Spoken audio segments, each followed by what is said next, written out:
Today I want to talk about African Americans in traveling, considering the historical and contemporary legacy of racial stress and trauma, and also memory and identity. So, African Americans traveling, particularly traveling to Europe, has been something that's been talked about for a long time, simply because many African Americans, such as James Baldwin and Josephine Baker, and even Nina Simone, spent some time living in Paris. They discussed it as an escape from American racism. And for me, it raises this idea: do we travel to escape racism?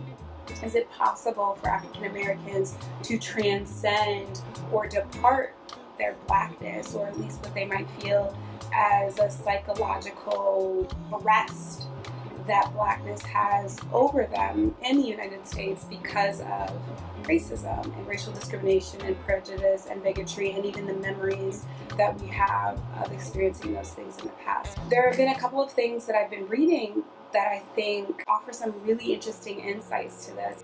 One of them is Ta-Nehisi Coates' Between the World and Me. Everyone's talking about this book, but he has some really interesting parts about what it's like to be a black person in Paris that I want to point to. So the book itself, it's an ode to his son, and it's talking about the agony of American racism, his own coming of age as a young black man in Baltimore, and the things that he wants his son to know about the history of plunder in black bodies. It's deeply sensitive, profound, truly beautiful. He's a masterful writer, and it's really exciting to see him blowing up the way that he is, because I've been reading Coates for probably about 4 or 5 years on The Atlantic. Seeing that he's finally getting a lot of the credit that he deserves for being such an amazing writer and amazing researcher it feels really, really good.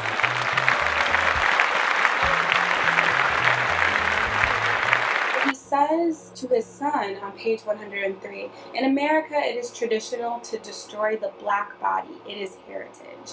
And there's emphasis on the word heritage. And so I point this phrase out because he's trying to make this point that our black bodies in this country, historically and contemporaneously, have been destroyed and are destroyed routinely. This is nothing new, and it's relevant because it's still happening today. But that leaves open this possibility, right? Is there a place in this world where our bodies are not destroyed, where it isn't heritage, where it isn't something that we can expect or come to fear? And so he talks about when he first arrives in Paris 7 years ago. He says he looks around at the streets of Paris, and there are parts of it that feel familiar, just what he's looking at and seeing the people doing. And he says on 123, "But without the low-grade, ever-present fear, I was feeling myself beyond any natural right." This statement was so powerful to me because it elucidates the way that place shapes our own experience, and it changes the way that we perceive ourselves and other people.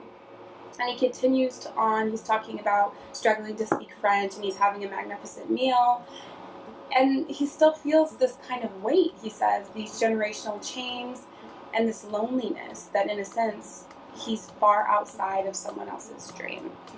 And my interpretation of this is that he's feeling the sense of guilt. Is this what he's supposed to be doing in Paris, living outside of the United States, even if temporarily, and experiencing life not as an American black person in their home, but as an outsider in a foreign country where you don't feel the same way, you don't feel that you're perceived the same way as a black person. He brought his son to Paris because he felt this was a really important experience. And he says this is what he hoped to impart upon his child on page 127 through 128. "Because my eyes were made in Baltimore, my eyes were blindfolded by fear. What I wanted was to put as much distance between you and that blinding fear as possible. I wanted you to see different people living by different rules." But then he goes on to remind his son that this is not a passport out of our struggle, because we're still black, but we are not their niggers. And this statement, it comes across pretty strong. And when I first read it, I thought, wow, this is kind of incredible. He's pointing to this idea that this dislocation that he feels that's both positive and negative is because the history of the country in France and the issues that they of course have had with colonialism, the present day issues that they have with migration and black folks and brown folks and in particular Muslim folks, that weight isn't attributed to him, or perhaps he isn't discriminated against or he isn't perceived the same way because that's not France's problem. American blacks are not the issue that the French government and French society and l'État has to deal with. They're focused on Muslims, a lot of them black, most of them African, but in that sense there's this escaping of responsibility. For once, African Americans aren't the scapegoat, and that is free in a sense. It's really powerful and it's really heavy. But what I took from it was that there's this sense of double consciousness that we experience. And Du Bois talks about a double consciousness of what it's like to grow up in America as a black person. But leaving America also imparts a sense of double consciousness because you're so conscious of your race in a way. You know that you're not looked at as being white, but you're not looked at the same way, or you're not perceived as being the same as maybe the other black folk or the black immigrants who come to stay and reside in Paris or in France. And that's really powerful. And it makes you think that there is a sense of freedom in traveling or living abroad or living in Europe in particular, another predominantly white place, because America is predominantly white and so is Europe. I start with Coates because he's writing this love letter to his son, but then there are some other writings online that I found that were also particularly powerful by way of consciousness and identity and being black and living abroad. So there's a young woman who is a blogger. She's doing an internship in Brussels in Belgium, and she talks about learning about the history of the colonialism and the colonial rule that Brussels had over the Congo, and how there were Congolese folk living in Brussels, and they still managed to create their own community, Matanga. And she states that she felt a shared experience of place being in Brussels simply because there is this shared history of domination. And she says, when walking through this neighborhood, Matanga, we created a shared global community, a place where we can seek the familiar.